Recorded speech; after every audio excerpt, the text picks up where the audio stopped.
Pacific leaders highlight climate change impacts. Once you are sunk, you are gone. Flooding affects commuters in Madang. And UN Women launches 16-day program against gender-based violence. This is National MTV News with Meriba Tulo. A very good evening. Thank you for joining us. This is Monday's news. It's an issue that's at the heart of all Pacific countries, climate change and its impact. During the APEC Leaders Summit, Pacific leaders invited by the hosting nation brought the issue to the 21 APEC leaders, with America, China, Russia and Australia amongst the countries who release large amounts of greenhouse gas emissions each year. The APEC Summit was a key platform to get the message across. For Pacific countries, the ocean remains the most vital form of income in terms of fisheries and tourism.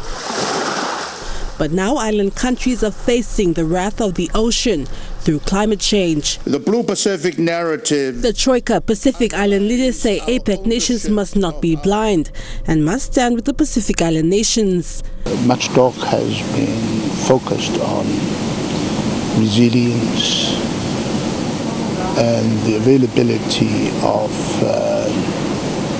assistance to take care. The U.S. and the Pacific's closest friend, Australia, has taken a backseat approach to climate change, with the tug-of-war in the Pacific between China, U.S. and Australia. For the Pacific region, the question on whether they will take into account the key regional agendas will have an effect on where these island nations will sway to. Don't seem to attach that great importance because they have vast areas of land where the people can recede to. But for the Pacific and an island in the Pacific, once you are sunk, you are gone.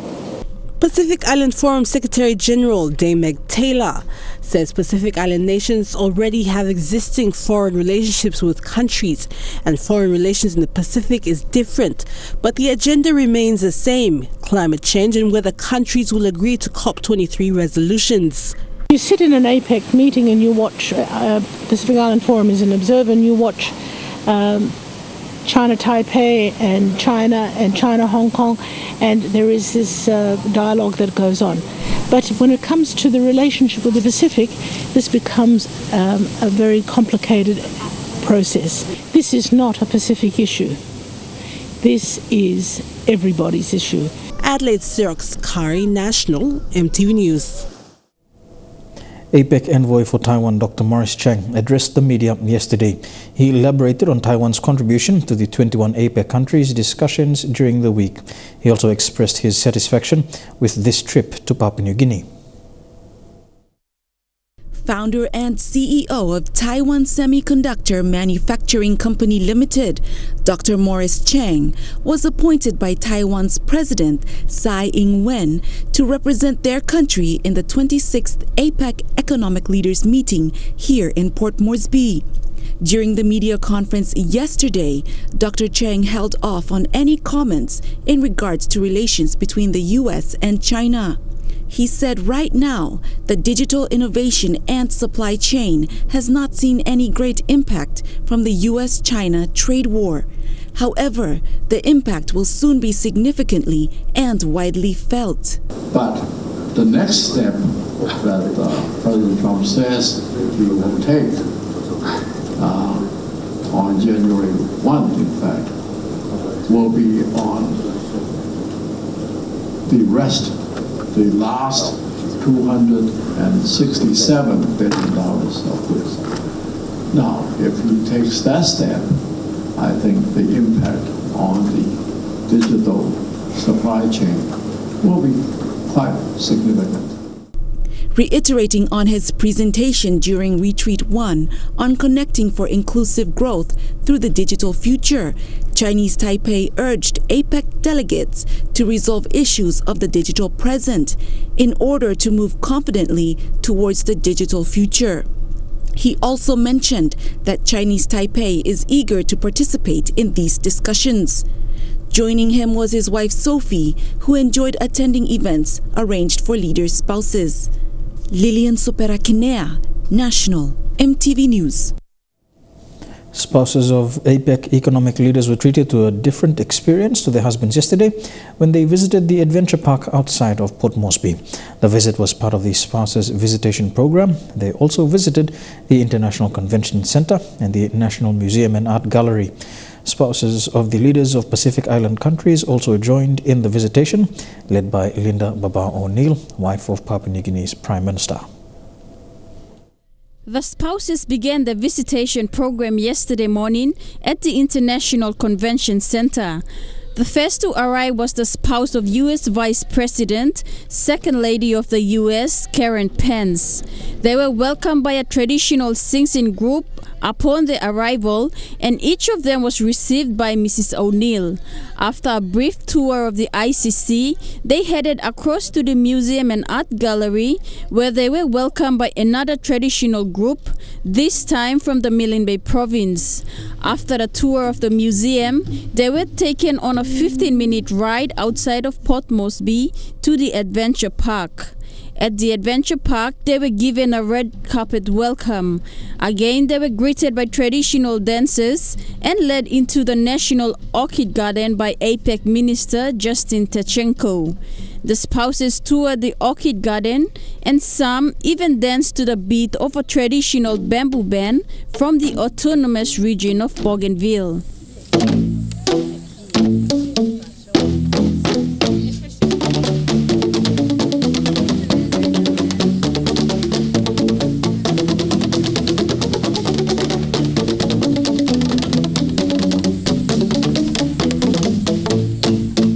Locals who set up stalls had a chance to showcase some of their artifacts and mingle with some of the spouses.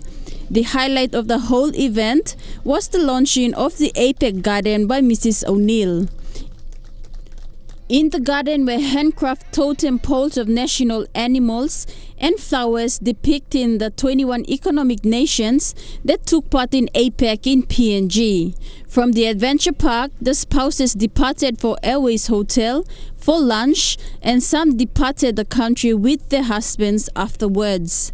Charlene Airy, National EMTV News. While Papua New Guinea is being praised for pulling off the hosting of the 2018 APEC Leaders Summit, the annual APEC communique was not agreed to. The communique is the concluding statement which contains all agendas discussed throughout the leaders' meeting and details of what was agreed to. This is the first time in the history of APEC that a communique has gone unsigned upon the meeting's conclusion. For now, it is being put down to differences between China and the United States. The annual APEC Leaders Summit saw 21 world leaders arrive in Papua New Guinea for economic discussions over the weekend. The summit is important because talks from these discussions can influence laws on the global market.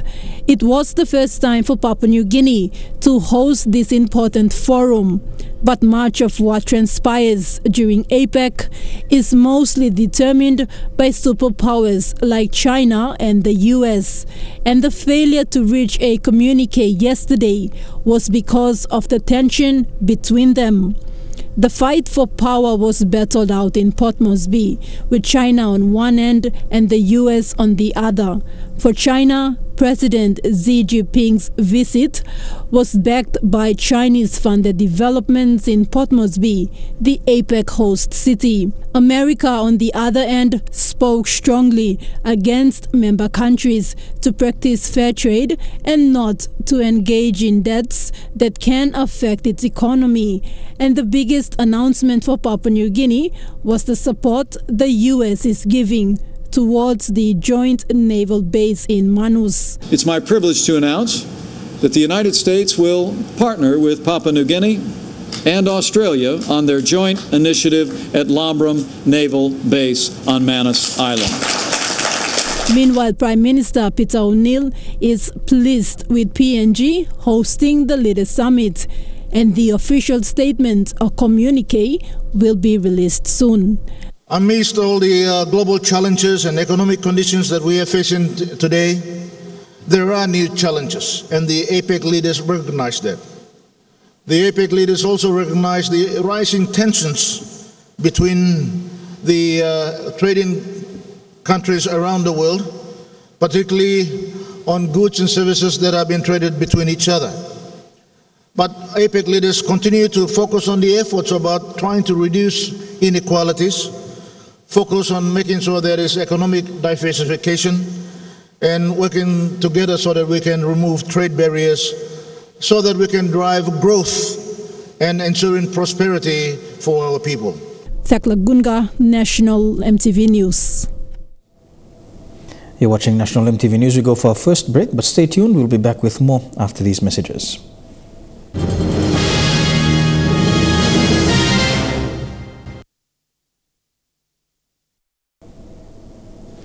Welcome back to the news. Following heavy flooding since Friday afternoon, commuters traveling to and from Madang's North Coast Road via the collapsed Bana Bridge are affected again. The heavy flooding washed away makeshift bridges and walkways along the riverbanks.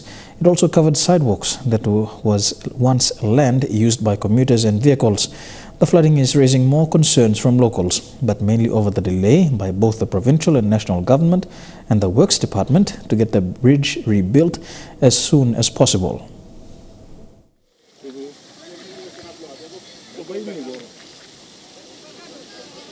This was once dry land before it was covered by water after the heavy downpour. Makeshift walkways and shelters built along the banks were washed away, while others were submerged.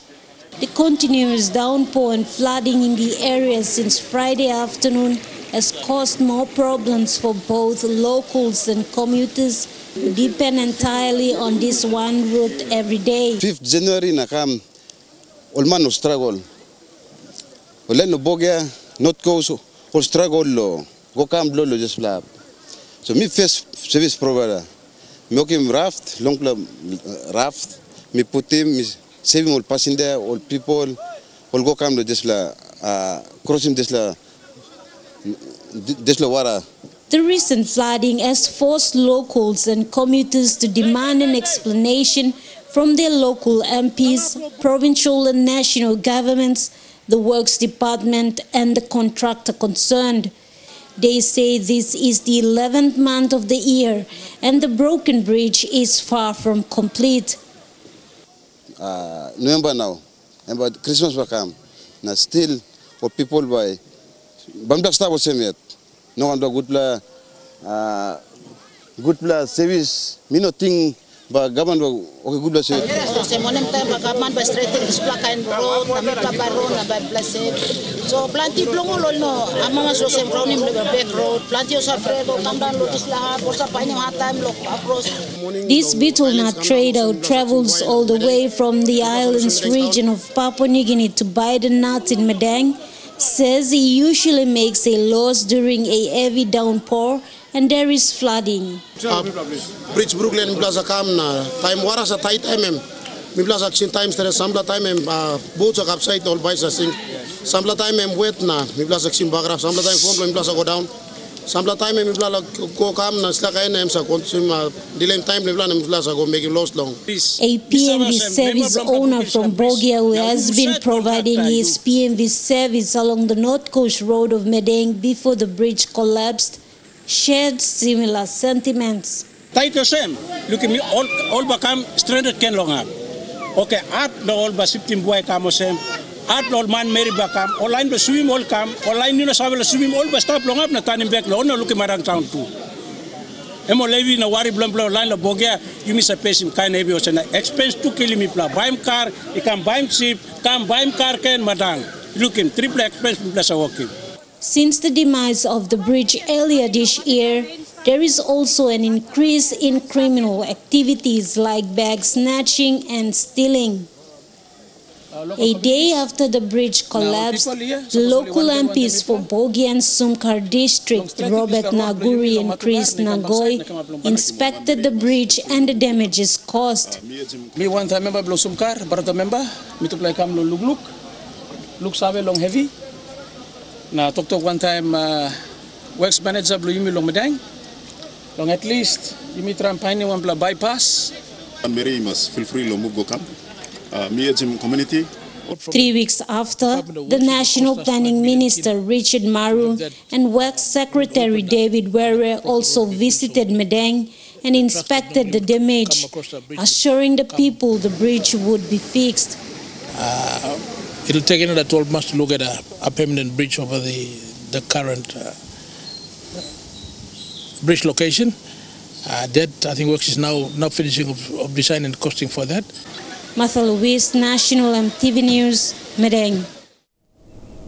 7 people were killed in a car accident in Enga province recently. A dump truck carrying 11 people collided head-on with a semi-trailer, killing its passengers. We warn viewers that this next video may cause some distress. Police say the accident happened around 5:30 a.m. last Saturday on the Yaibos Road along the Okuk Highway in the Wapanamanda electorate. It was alleged that the 11 passengers, including the driver, who were traveling on an Isuzu dump truck, were under the influence of alcohol.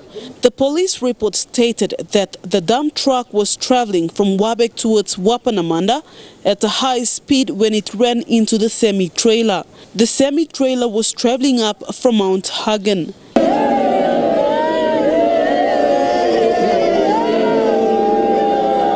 The driver of the dump truck and the 2 passengers in front were killed instantly. 4 others died along the way, while the other 4 received serious injuries and are receiving intensive care at the hospital. Among the victims was a teacher, a grade 10 student, and a grade 8 student. Enga Provincial Police Commander Joseph Tondop urged road users to be mindful when driving during this wet season in some parts of Highlands region. Vasinata Yama, National EMTV News, Mount Hagen. The New Zealand government has announced aid of 22 million kina to help nationwide vaccination programs in Papua New Guinea. The announcement was made during the opening of the new St. John's Command and Ambulance Operations Centre in Port Moresby by Deputy Prime Minister and Foreign Affairs Minister for New Zealand, Winston Peters. The announcement of the 10 million New Zealand dollar aid, which is 22 million kina, comes when the polio virus has returned to Papua New Guinea after its eradication in 1996. A fall in the vaccination rates in Papua New Guinea has seen the re-emergence of the virus. The World Health Organization and the United Nations and the government of Papua New Guinea are working hard to once again eradicate the virus from Papua New Guinea. We want to make an announcement that we are going to put $10 million towards PNG's vaccination campaigns to protect the country's children from life-threatening and critically preventable diseases. Winston Peters, the Deputy Prime Minister of New Zealand, was in PNG during the Apec and had the opportunity to open the 1.3 million New Zealand dollar, which is 3 million kina upgrade of the St. John's Command and Ambulance Operations Centre in Port Moresby. During the APEC Leaders Summit, the St. John Ambulance Services was on standby at all major venues to provide essential ambulance services. The funding of 3 million kina catered for the relocation and refit of the centre and the fit out of 26 ambulances. This building is the result of an amazing and generous collaboration between so many organisations, including the New Zealand government, the Papua New Guinea government. So thank you to the New Zealand government for the support you've given to us for this year. The chair lady of the St. John Ambulance in PNG, Lady Jean Kekedo, was happy with the gesture by New Zealand government. 2 years ago I was in New Zealand with St. John Ambulance and I told them how dire our St. John Ambulance was. St. John Ambulance has been for women of this country first and foremost in our child, birth and delivery basis. Fidelis Sukuna, National EMTV News. The Centre for Environment Law and Community Rights today launched a No Coal in PNG campaign to raise awareness against the use of coal as an energy source in PNG. This comes after the government of PNG granted an exploration license for coal exploration in the provinces of Morabe and Gulf. Coal produces 72% of carbon dioxide gas, which affects the atmosphere and contributes largely to climate change and global warming. Despite continuous efforts to address the global climate change issue, the PNG government has recently welcomed a coal company, Mayur Resources, to conduct coal mining in the country. In a statement, Selco says the company plans to start coal mining in the Gal province, and the locally mined coal plus imported stock will be used in a proposed power plant in Leh for electricity generation. Selco Managing Director Peter Bosip says coal is considered as dirty energy and is the leading contributor to air pollution, and its mining and use must be minimized at all costs. Climate change is actually affecting us. We can see it in front of our eyes. Some of the highlands, lowland atoll islands like Carteret has been divided into two. The Kopiok Island, a lot of these islands are already under the sea, and the food security issue. We rural-based population, we depend on the natural resource for our survival, and we cannot afford to let our own actions cause us to be suffering.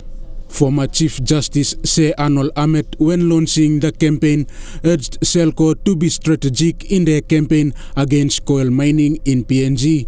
The former Chief Justice is now an active advocate against the deep sea mining project and other pressing issues, including coal mining. He urged the government to review their decision, as this will have direct impacts on the environment and the lives of people. What I want to just encourage us is that you, our civil society supporters and campaigners, you do that work on the ground. For people like me and Peter, and the chairman, we've got to think strategically. Where do we take this to? Where do we impact and influence positive response and results? The campaign against coal mining officially starts today after the launch. The campaign will be carried out through media statements and working in collaboration with relevant government authorities to address this issue and other climate change related issues. Rayon Lakingu, National EMTV News. Today, UN Women launched its 16 Days of Activism against gender-based violence. The 16 Days of Activism is a global campaign that takes place each year. This campaign calls for the prevention of gender-based violence against women and girls. Launching of the 16 Days of Activism campaign begins today with this year's theme, Hear Me Too. The campaign is launched against the backdrop of an unprecedented global outcry against sexual harassment. Speaking at the launch today, the UN Women Country Representative Susan Ferguson said the aim of this campaign is to amplify the voices of diverse women calling for an end to violence against women and girls. You know, in our campaign here in Papua New Guinea, we want to honour and acknowledge the women's movement that continue often in the country to lead the drive to end violence. Ms. Ferguson further added that this campaign is also to raise awareness to bring change that are needed to make this country a safer place for all women and girls.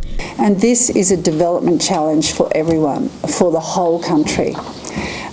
So it goes beyond even the damage to women and girls themselves to damaging the economy of countries. Meanwhile, UN Women are contributing to end violence against women and girls through its Stand Up One Time campaign. Stand Up One Time campaign is a youth advocacy group that works with men and women, girls, boys to come together to create a society free of violence, the new normal. We want everyone to take actions and say that violence is not a norm in our society. However, the 16 Days Activism will feature awareness sessions in schools and markets, clean-a-thon community services, concerts, prison visits to female inmates, solidarity walks. Amanda Rimur, National EMTV News. Gender-based violence affects 2/3 of women in Papua New Guinea. The sheer magnitude of GBV incidents in the country is considered by experts to be of epidemic proportions. Today, United Nations Women launched their 16 Days of Activism against gender-based violence and addressed issues surrounding women empowerment in Papua New Guinea. Yemen, the Federated States of Micronesia, and Papua New Guinea are the only countries in the world who do not have women representation in their governments. During the launching of the 16 Days of Activism against gender-based violence, among the gender-based violence issues addressed by the United Nations Women, UN Country Representative Susan Ferguson emphasized on empowering more women to take up leadership roles and participate politically.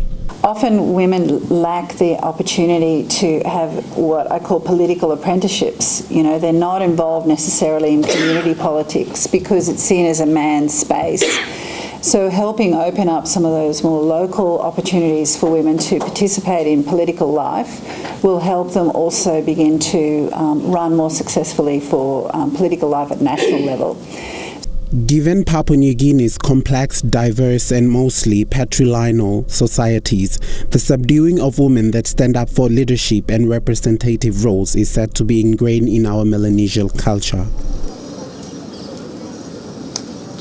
However, UN Women's Program Manager Bessie Maruya says that culture evolves with time and socialization, and how we perceive women in society can be influenced through positive information. Our culture, the stereotypes we learn when we grow up as a man or a woman, you know, it shapes how we behave, and it also influences what we do. The 16 Days of Activism against gender-based violence will commence on the 25th of November and is a global campaign which takes place each year to prevent and eliminate violence against women and girls and to encourage women empowerment in Papua New Guinea. Isaiah Tare, National EMTV News. The media plays an important role when it comes to the awareness of various health-related issues. This is what the National Health Secretary said during the press conference today for World Antibiotics Awareness Week. Patricia Keamo reports. The importance of media awareness is not always recognized or acknowledged. However, National Health Secretary Pascal Kase stressed today on the media's role in disseminating information regarding health-related awareness during the press conference for the World Antibiotic Awareness Week. I think the media is very important to this kind of meetings or conference, to get the information to our people, especially when Papua New Guinea is not in this conference room. The media will become very important to get the messages out. One of the 5 objectives of the Global Action Plan that this year's Antibiotic Awareness Week is anchored to is improved awareness and understanding of antimicrobial resistance through effective communication, education, and training. This is where the media comes in to educate and inform the public about knowing antibiotics. A lot of time we find very difficult to get these messages out to our people, and today is a good opportunity for one of the many health programs for us to do some awareness to our people. Secretary Kase said not all of Papua New Guinea can be present in such conferences to hear of the awareness and activities carried out. That is why it's important for the media to be present. Patricia Keamo, National EMTV News. Port Moresby's Boroko market was closed last Thursday due to the Apec summit held over the weekend. Today, it resumed normal operations. However, mothers selling food at the market have complained that the 3-day closure of the market had adversely affected their daily income levels.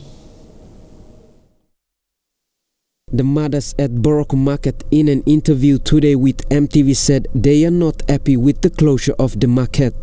President for the Central Vendors Association at Boroko Market, Teresa Iva, says many of the mothers' income generation avenues come from selling the market produce.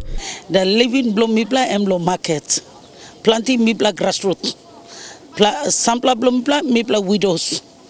Rena Njima, a mother selling cocoa at the market, said the 3-day closure had set her back by a large difference. Most of the sellers made losses. So you know good plows and me plus stability laos kind 3 days 4 days them no good plow. One day number them alright.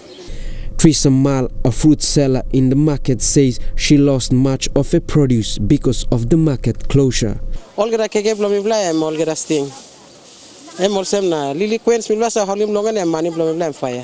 Suli, National MTV News. You're watching National MTV News. We go for a break, and when we come back, we take a look at stories making headlines overseas. Stay tuned.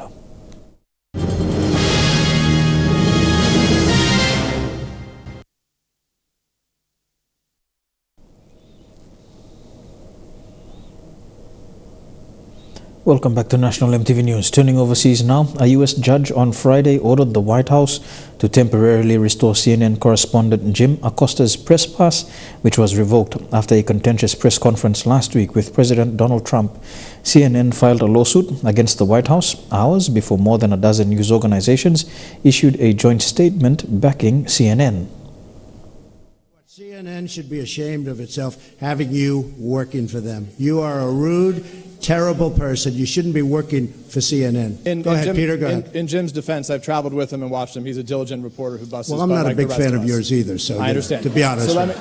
The White House withdrew Acosta's credentials last Wednesday in an escalation of the Republican president's attacks on the news media, which he has called the enemy of the people.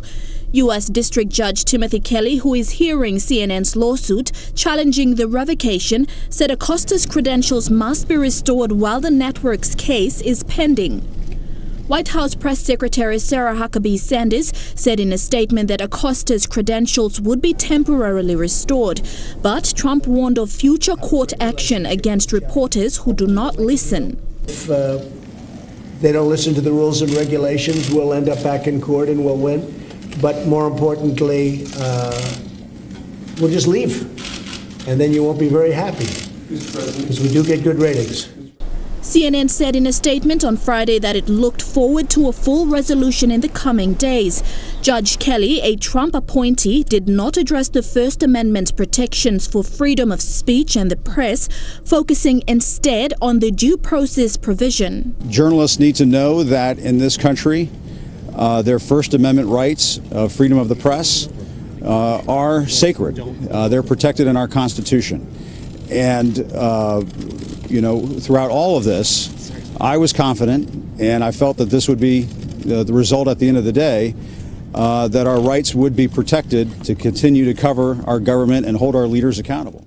In its lawsuit filed on Tuesday in the U.S. District Court in Washington, CNN said the White House violated the First Amendment right to free speech as well as the due process clause of the Constitution, providing fair treatment through judicial process, asking for a temporary restraining order. Helen Sea, MTV's World News. It's been wreaking havoc for 10 days and it's not done burning yet. That's the warning from U.S. officials about the deadly Californian campfire that so far destroyed nearly 10,000 homes. The death toll currently stands at 76, with another 1,200 still accounted for. This is a ghost town that cannot lay its souls to rest. 503, I'll be out of the Paradise area for a detail. So we're on Pence Road now, and this is where the brunt of the fire hit. We're going to go over to check on a property where an 88-year-old woman lived. Sergeant Rob Nichols barely recognises streets he's patrolled for 18 years. All the normal landmarks that you're used to using are gone. There's a new daily drumbeat here, uncovering the agony of a fire that gave people little chance. That was the aluminum wheel. Yeah. A lot of heat. Piecing together its painful suffering. Pretty frail, probably not able to get out on her own. Probably didn't drive, and the fire hit kind of early in the morning, so who knows if she was even awake. Deaths are confirmed. Their cruelty is clear. So it looks to me that was the person we were searching for. The smoke, the smell, the popping power cables, the early signs of something awful. And in growing chaos, a handful of officers dedicated to keeping people safe. Duty came before family. My wife's hysterical. She wants me out. She's begging me, get a helicopter, get out of there. I said, babe, I can't leave. I have 200 people here. They survived, so did many others. Rob's wife and children are safe. So we're coming up to my house on the left here. But his home was destroyed like thousands of others. Would you be happy to come back and live here? Yes, I would. Yeah. I love it up here. They built paradise with hope and ambition. So much has gone, but not that. It's a school holiday camp with an extreme twist. Kids as young as 8 are being trained to shoot and kill at a program run by a radical far-right party in Ukraine. And it comes as European leaders grapple as to how to respond to rising nationalism. Woken by a stun grenade in the dead of night. Teenagers and children stumble from their tents, clutching AK-47 assault rifles. Half asleep, this boy struggles to load his. There are children here as young as 8 years old, learning to defend their country from Russians in a brutal training program created by one of Ukraine's radical nationalist groups. This instructor lectures them about the challenges he says could destroy European civilization. The perversions of modern Bolsheviks who have come to power in Europe and try to make all those lesbian, gay, bisexual and transgender things like gay pride parades part of the education system. Parties like this have been increasing their profile and popularity since Russia invaded Ukraine in 2014. While what's happening in Ukraine is extreme, right across Europe, hardline nationalism is on the rise and it's forcing mainstream parties to take notice. Alexander Downer is the head of a UK policy think tank. It's the uncontrolled immigration that has, more than any other single factor, sparked a nationalist reaction. And political leaders in Europe need to take that into account, particularly in Germany. In America too, nationalism is on the rise, embraced by the US president. Well, you have nationalists, you have globalists. I also love the world, and I don't mind helping the world, but we have to straighten out our country first. These young people say they want to protect their country and one day drive Russia out of Ukraine. We don't pray to Adolf Hitler or Mussolini. We just love our country a little more than other countries. A love that's turning young minds into trained killers. You're watching National EMTV News. We go for another break, and when we come back, we have some sporting updates in Trukai Sports. Stay tuned.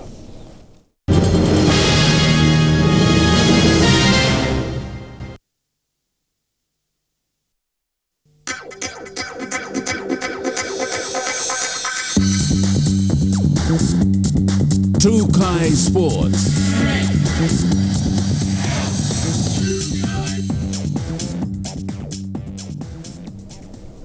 Welcome to Trukai Sports. We begin with Rugby League. A 60-member train-on squad has been named for the SPPNG Hunters pre-season camp.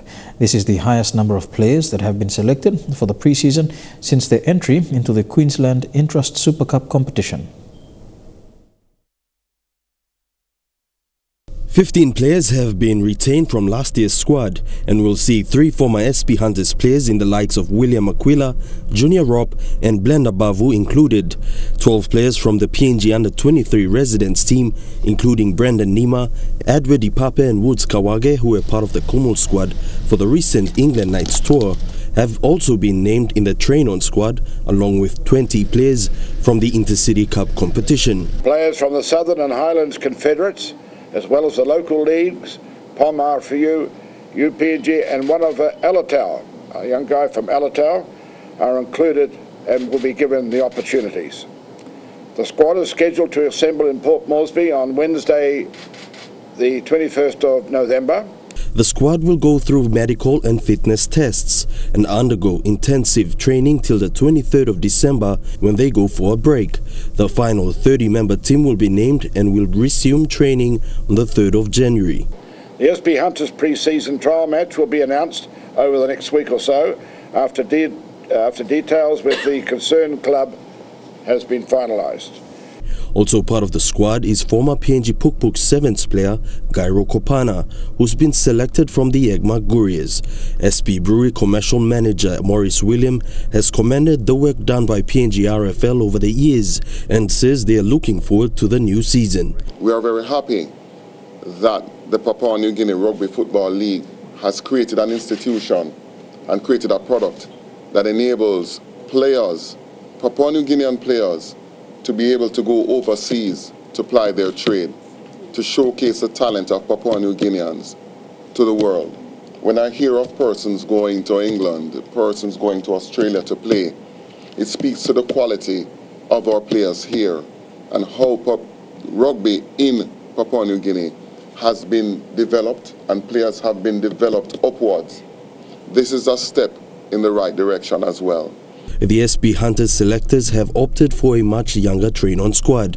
With many key positions vacant, Coach Michael Marum says he's looking forward to working with some of the selected players during the pre-season. Some of these new players, I think there's a 5-8 from the island zone that I want to see in camp first few weeks and see how it goes. Again, that's a big challenge, 6, 7, 1.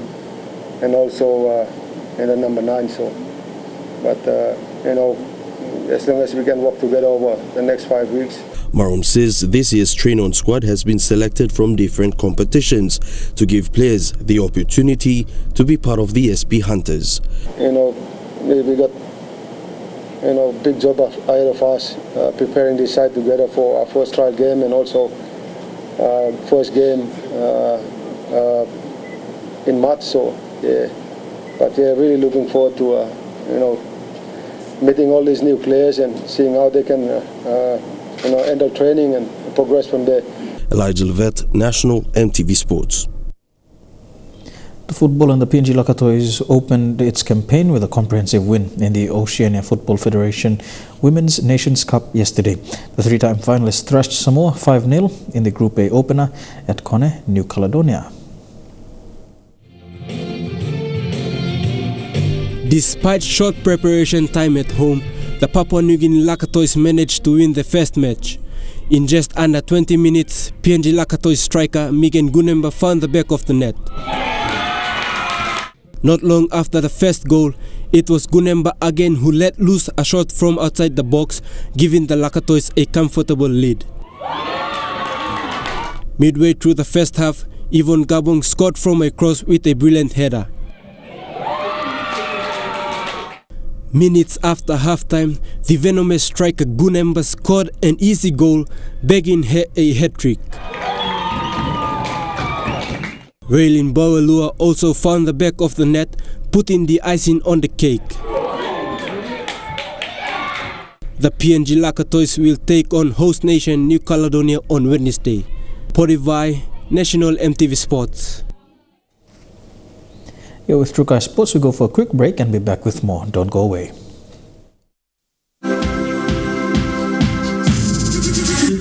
Trukai Sports. Welcome back to Trukai Sports. Tulay Morbe Province and the Lay Biscuit Snacks Tigers has organized the Snacks Nines Rugby League competition for the 5th time over the weekend. The purpose of the competition was to identify and select potential rugby league players from local clubs to be a part of the successful Lay Snacks Tigers team. One of the local teams that participated was 14B Pirates. 18-year-old Augustine Benson played fullback for the team during the competition. He was also the top grade 12 student at Bugandi Secondary School for this year. This is 18-year-old Augustine Benson from Yalibu in Southern Islands. Benson completed his grade 12 this year, graduating from Bugandi Secondary School in Lay. The 18-year-old has great interest in sports, especially in the game of rugby league. Me start a science stream, but taking physics, maths, biology, chemistry, English. So physics, chemistry, make a first, English, make a second, biology, make a third, maths, make a third. So all allowed me to set. Benson has been playing the sport since grade 8. He plays fullback for 14B Pirates, a local club in Leh. We play rugby or school goes rugby league, so we play education with us. Lily time we got left, we put on a Sunday play sports. So achievement soon we get the big man blessing my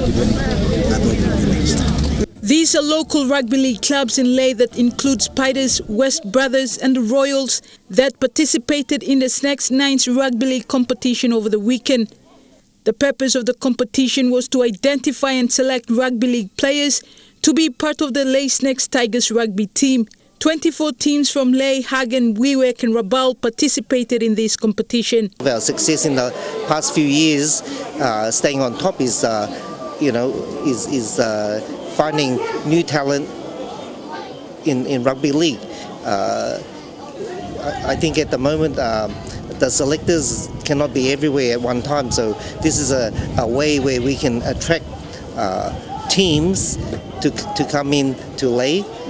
We just had one in Moresby last week too. So the train-on team for the Leh Snacks Tigers was selected on Saturday following the competition. More than 30 players were selected and will be shortlisted by the management and administration of Leh Biscuit and Leh Snacks Tigers during the pre-season. The final team of Leh Snacks Tigers will be announced in January next year.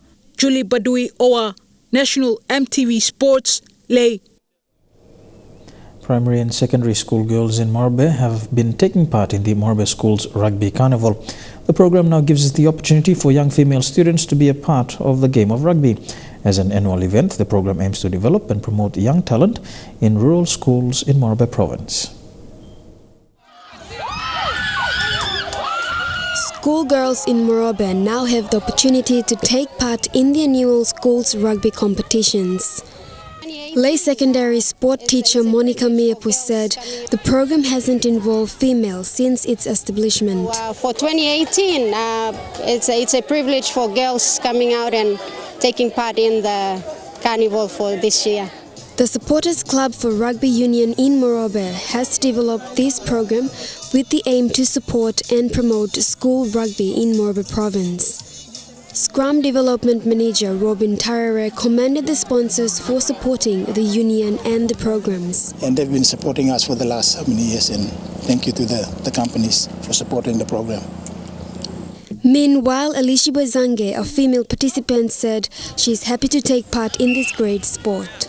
One way to get through is sports. Sports are something about people go another place instead of just studies. Sports. Mary Nigani, National MTV Sports, Leh. And that story ends Trukai Sports for this evening. We go for a quick break and be back with the weather details for the next 24 hours. Trukai Sports.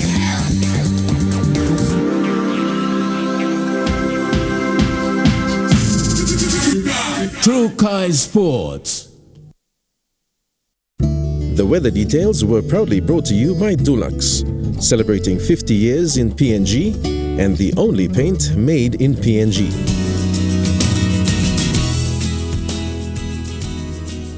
A look at the weather forecast for the next 24 hours. In the southern region, mostly fine for Daru and Olata. Fine becoming cloudy for Port Moresby. Rain and drizzles expected in Kerma. Showers and thunderstorms in Popondetta. To the Momase region, some showers expected in Wewak, thundery showers in Madang and Vanimo. Showers and thunderstorms are expected as well in Leh and Wau. To the New Guinea Islands region, thundery showers expected in Buka, showers in Kimbe, thundery showers in Lorengau, Kavieng, Kokopo and Rabaul.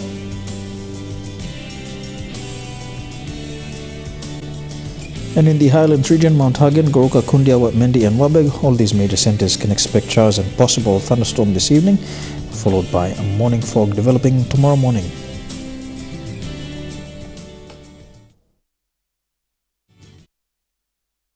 The weather details were proudly brought to you by Dulux, celebrating 50 years in PNG and the only paint made in PNG. And that's been the news, sport and weather for today, Monday the 19th of November 2018. On behalf of the entire MTV News team right around the country, pleasant viewing. Good night.